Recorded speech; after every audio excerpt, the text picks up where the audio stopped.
Pagar Kehidupan.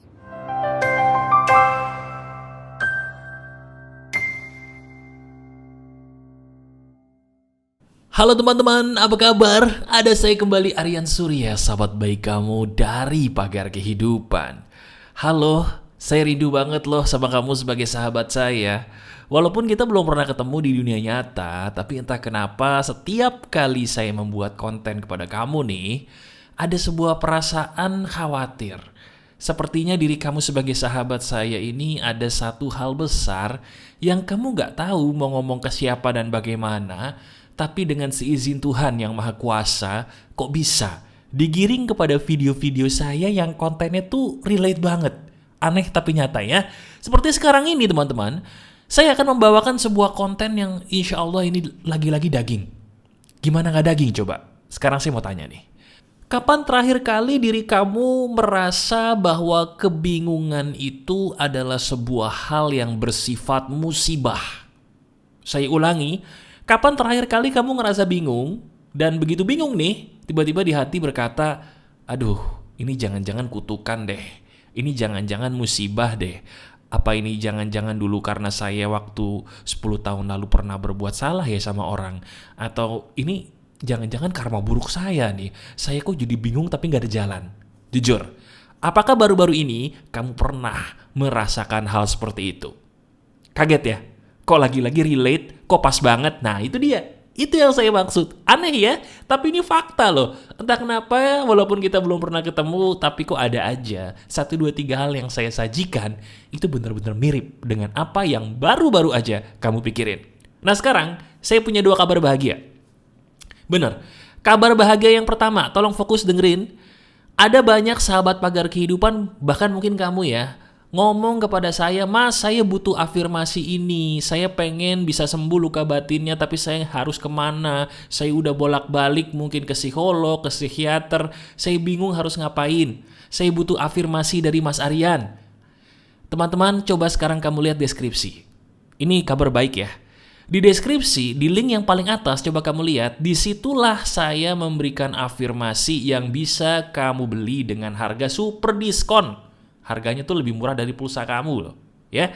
Kenapa? Afirmasi itu penting banget karena saya buat untuk bisa menyembuhkan kamu yang sudah berteriak sejak lama bahwa luka batin kamu, psikologis diri kamu itu pengen disembuhin.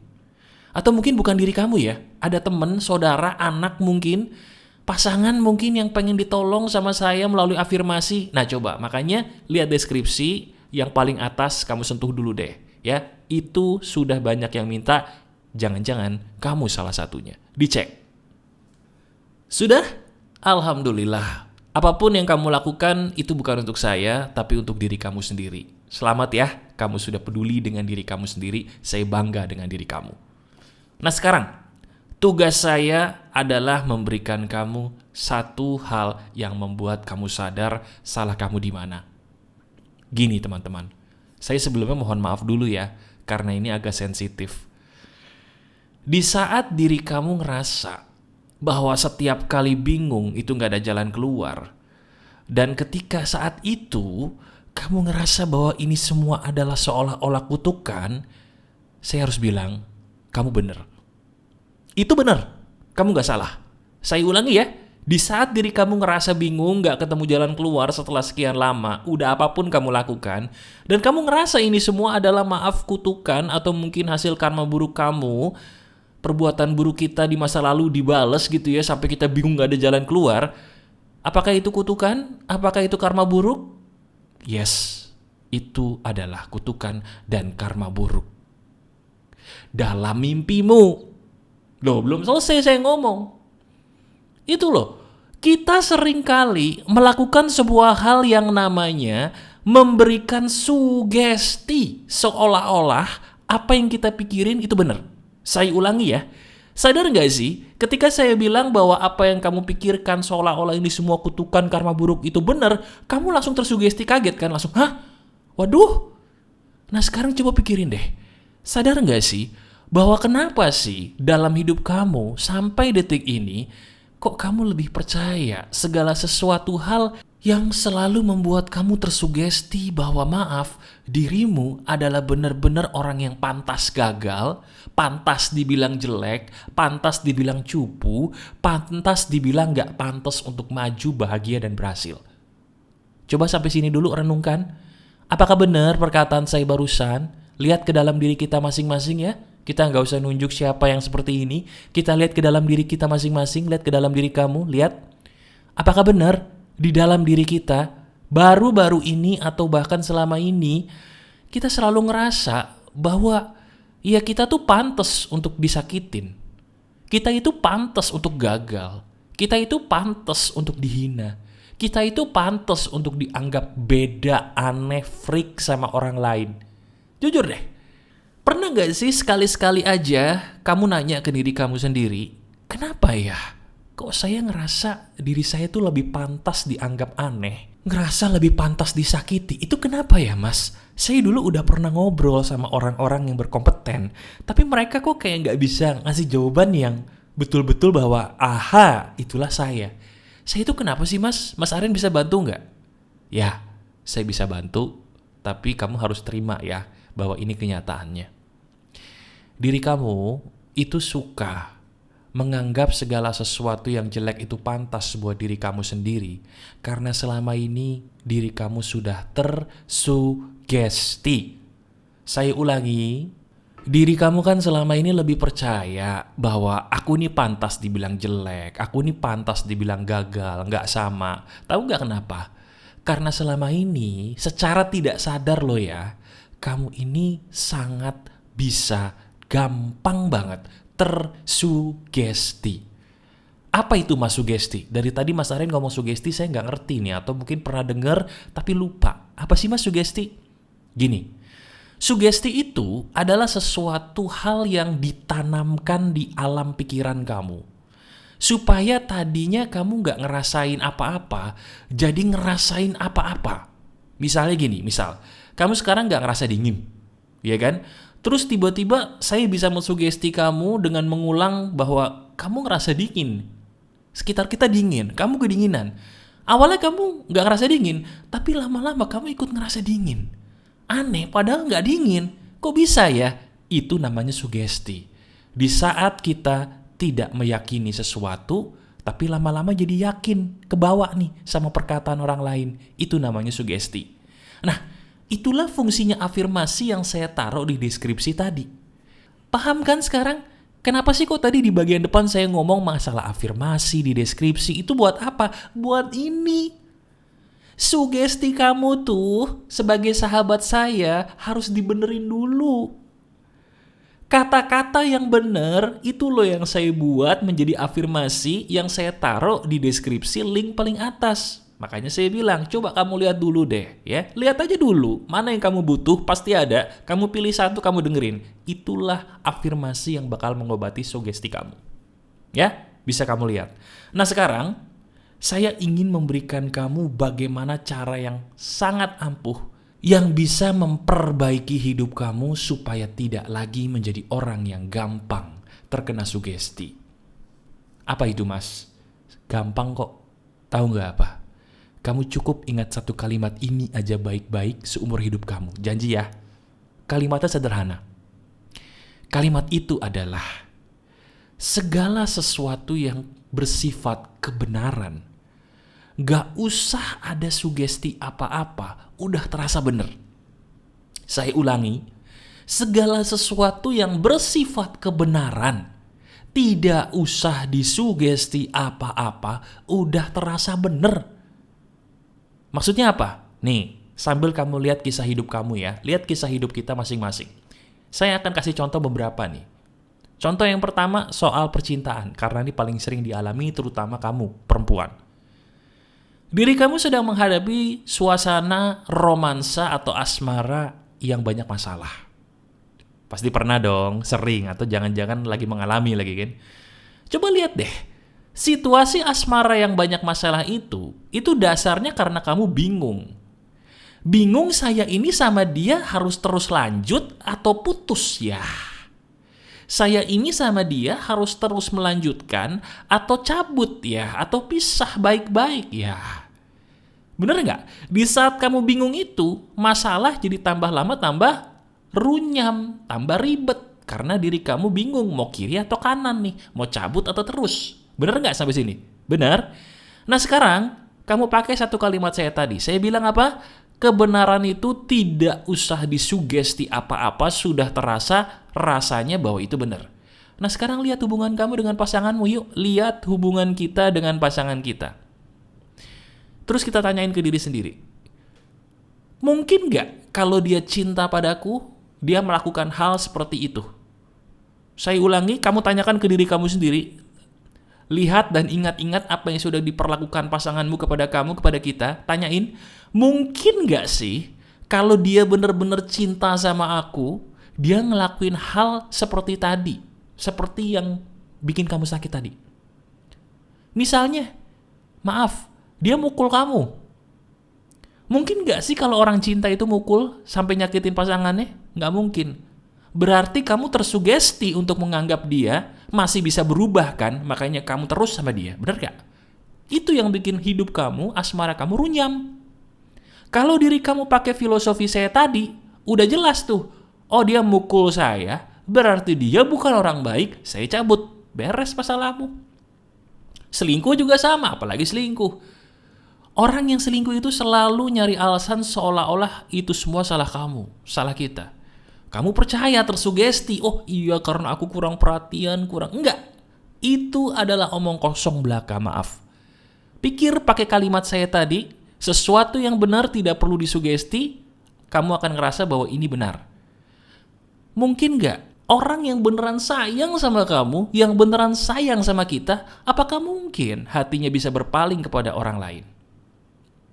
Apakah mungkin dia tega memberikan badannya, tubuhnya untuk orang lain selain kita, orang yang katanya dia cintai? Mungkin nggak? Enggak.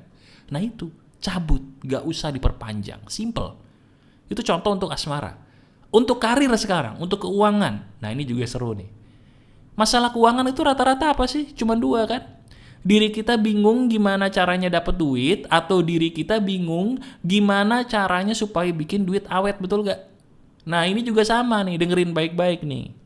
Maaf ya, saya harus nampar kalau ini. Coba pikirin deh, diri kamu tahu gak sih kenapa kok uang kita cepat habis? Atau mungkin kenapa juga kok kayaknya kita susah banget dapat uang? Kamu tahu gak kenapa? Karena diri kamu tersugesti sama yang namanya uang. Maaf nih, saya bilang lagi karena ini nampar. Kamu lupa ya apa tujuan kita dihidupkan di dunia ini sama Tuhan? Coba dong sekarang kamu jawab dalam hati aja, mau ya? Saya mau nanya sama kamu satu pertanyaan yang mungkin kamu tidak pernah ditanyakan ini, kecuali sama orang yang lagi belajar agama sama kamu atau ngajarin agama sama kamu. Pertanyaan saya sederhana. Menurut kamu apa tujuan kita hidup di dunia? Jawab dalam hati. Semua jawaban kamu bisa jadi jawaban yang bagus. Tapi sayangnya itu bagi kamu cuma teori doang. Jawaban yang paling benar dan harus selalu kita ingat, Tuhan itu menurunkan kita di dunia untuk diuji. Ulangi bersama saya, Tuhan yang Maha Kuasa menciptakan kita di dunia nih, menurunkan kita di dunia untuk diuji. Kita semua nih diuji, dapat ujian. Kalau jadi orang banyak baiknya lulus masuk surga, kalau nggak lulus ya udah dihukum di neraka. Jadi kalau kita di dunia ini adalah ujian, saya mau tanya sama kamu, apa yang kamu cari soal uang? Pasti kalau nggak salah nih, kebanyakan orang yang saya tanya gini, alasannya kayak kamu. Saya cari banyak uang supaya saya bisa lepas dari hal yang tidak enak di dalam hidup. Betul nggak? Halo? Apakah kamu orang yang mencari banyak uang dengan tujuan untuk melepaskan diri dari semua masalah dalam hidupmu? Jawab dengan lantang. Kalau jawabannya iya, itulah bukti bahwa kamu tersugesti sama uang. Karena itu semua ngawur. Ngawur. Loh mas, bener dong mas, kan financial freedom. Dengan saya punya banyak uang, saya tidak perlu lagi mikirin masalah hidup saya. Aduh, saya sebenarnya nggak mau ngomong nih, tapi saya harus ngomong pret. Loh, kenapa pret lagi, Mas? Dengerin. Orang mau kaya, mau belum kaya, masalah selalu ada. Karena manusia di dunia tujuannya untuk diuji, bukan untuk berfoya-foya. Saya ulangi ya, mau orang kaya, super kaya, belum kaya, masalah selalu ada. Cuman beda-beda aja. Orang yang belum kaya masalahnya uang. Tapi orang kaya masalahnya bisa jadi lebih berat daripada uang. Cuman karena dia nggak cerita sama kita nggak tahu, seolah-olah orang kaya itu cuman kerjaannya leha-leha, foya-foya aja. Enggak. Percaya deh sama saya. Tahu dari mana saya? Lah, yang curhat sama saya kan banyak. Kalau kamu pengen curhat tuh ada di deskripsi. Mudah-mudahan ada tempat ya. Banyak yang curhat sama saya dari banyak lapisan. Ada yang belum kaya, ada yang kaya banget. Dan masalah mereka tuh ada aja. Dan kamu tahu nggak, orang yang banyak duit masalahnya tuh lebih berat loh. Mungkin kamu yang nonton YouTube saya ini dan kamu alhamdulillah duitnya banyak di bank, bener nggak? Masalah kamu ada aja kan? Bahkan ada orang yang ketika belum banyak duit masalahnya ada, begitu banyak duit masalahnya juga ada lebih berat. Sampai dia ngomong apa? Dia bilang, Mas, saya itu sebenarnya bingung kenapa ketika uang saya banyak masalah saya juga tambah banyak. Lah, saya cuma bilang, ya namanya juga hidup. Hidup itu nggak bisa lepas dari masalah. Ulangi bersama saya, hidup tidak bisa lepas dari masalah. Kalau kamu berpikir uang bisa melepaskan kamu dari masalah, itu loh yang bikin uangmu mampet. Kenapa? Karena itu adalah tipuan yang membuat kamu tersugesti untuk ngejar uang. Padahal uang tidak bisa membuat kamu lepas dari masalah dalam hidup. Wah, Mas, itu ngaco tuh. Kenapa? Lah kan saya punya utang, Mas. Kalau saya punya hutang, ya dilunasinnya pakai uang, bukan pakai daun, Mas. Ah, Mas Aryan ngaco nih. Kan saya punya anak, Mas. Anak itu kan bayar sekolahnya pakai uang, bukan pakai sayap kelelawar. Loh, kok sayap kelelawar? Ya iya, kan pakai uang, Mas. Bukan pakai daun, bukan pakai apa ya? Bukan pakai debu. Pakai uang, Mas, uang. Sabar. Bener, ngelunasin utang pakai uang, bukan pakai sayap kelelawar. Saya tahu. Ya, bayar uang sekolah juga pakai uang, bukan pakai daun, bukan pakai debu. Saya paham, benar kamu. Cuman, saya mau tanya sama diri kamu. Apakah diri kamu saat ini merasa miskin? Jawab aja dulu. Apakah diri kamu saat ini, detik ini merasa miskin? Kalau iya, berarti kamu sedang mensugesti dirimu sendiri sehingga kamu beneran miskin. Ups. Waduh. Loh. Iya ya, Mas. Nah, itu maksud saya. Kenapa dari tadi saya bilang bahwa kamu tuh tersugesti? Kenapa dari tadi saya bilang kamu itu adalah orang yang tertipu dengan uang? Kalau kamu pengen mendapatkan uang, jangan ngejar uang. Karena ketika kamu mengejar uang, kamu sedang mensugesti dirimu sendiri bahwa aku nih miskin, aku nih kurang, jadi kurang terus rasanya. Bersyukurlah. Agama itu mengajarkan banyak bersyukur. Kenapa? Karena dengan kita banyak bersyukur, kita sedang mensugesti diri sendiri bahwa aku cukup, bahwa aku kaya, sehingga itu beneran kejadian. Paham gak sih? Hebat kan Tuhan? Udah disuruh bersyukur, kok tinggal bersyukur aja kita banyak mikir. Nah, oke, Mas. Waduh, saya ketampar banget dan ini bener, Mas. Terima kasih. Kalau gitu apa yang harus saya lakukan? Yang harus kamu lakukan adalah milih. Ada cara gampang, ada cara yang lebih sulit. Pilih mana? Kalau cara yang gampang, kamu rutin mendengarkan afirmasi dan kamu mengatakan kata-kata yang mengafirmasi diri kamu supaya diri kamu tersugesti ke arah yang benar. Ya, itulah tujuan saya bikin afirmasi, ada di deskripsi, tinggal kamu lihat dulu deh. Silakan pause dulu video ini biar kamu lihat. Itu cara yang gampang. Tinggal kamu dengerin aja tiap hari, tiap pagi. Insya Allah kamu mensugesti dirimu sendiri jadi beres pelan-pelan tapi pasti masalah hidup kamu. Tapi ada juga solusi yang nomor 2 dan ini agak ribet. Apa itu, Mas? Diri kamu harus rutin mencari bukti bahwa apa yang kamu yakini selama ini itu salah. Misal, kamu selama ini berpikir bahwa yang namanya cinta itu selalu harus bahagia. Ya kan? Rubah. Cari bukti nyata bahwa dalam percintaan ada berantem-berantemnya, bahwa dalam percintaan itu ada ribut-ributnya, dalam percintaan itu ada kecocokan dan ada ketidakcocokan yang tidak bisa dipaksakan. Cari bukti itu. Ya, cari bukti di mana kamu banyak ngobrol sama orang yang mungkin sudah menikah.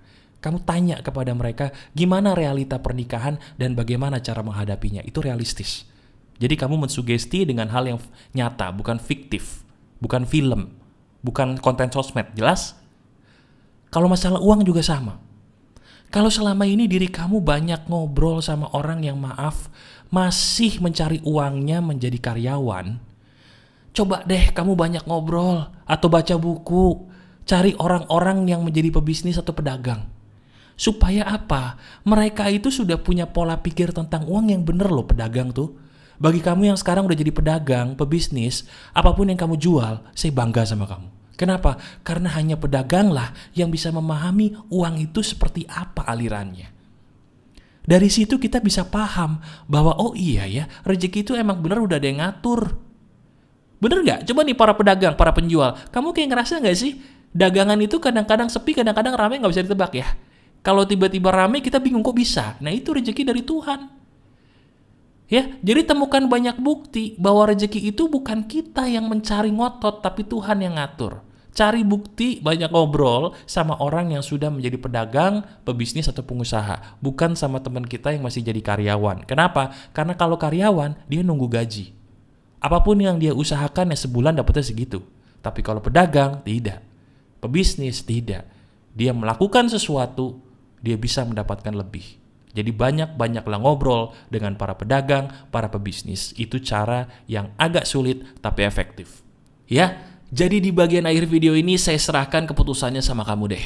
Kamu mau cara yang mudah, tinggal dengerin doang, atau mau cara yang agak sulit, itu terserah kamu. Kedua-duanya bisa ya. Namun seperti yang saya bilang, insya Allah apa yang saya berikan ini, baik video ini maupun afirmasi, itu bisa membantu kamu seizin Tuhan ya. Amin. Nah sebentar, pertanyaan kamu gini, Mas, ada nggak Mas kode vouchernya lagi? Saya pengen beli tuh untuk afirmasi, ada nggak kode vouchernya Mas? Ada, dan ini hadiah buat kamu yang nonton sampai habis, atau kamu baca deskripsi, dan di deskripsi itu ada loh kode vouchernya saya taruh. Kode vouchernya adalah aku mau bahagia. Huruf kecil semua, nggak usah pakai spasi. Aku mau bahagia, ya. Tulis, nanti diskonnya gede banget tuh. Selamat ya, semoga ini membantu. Merasakan masih ada saya, Aryan Surya, sahabat baik kamu selalu dari Pagar Kehidupan. Tetap keep the spirit, keep sharing, and keep loving. Bye-bye. Sejuta cerita, terima kasih.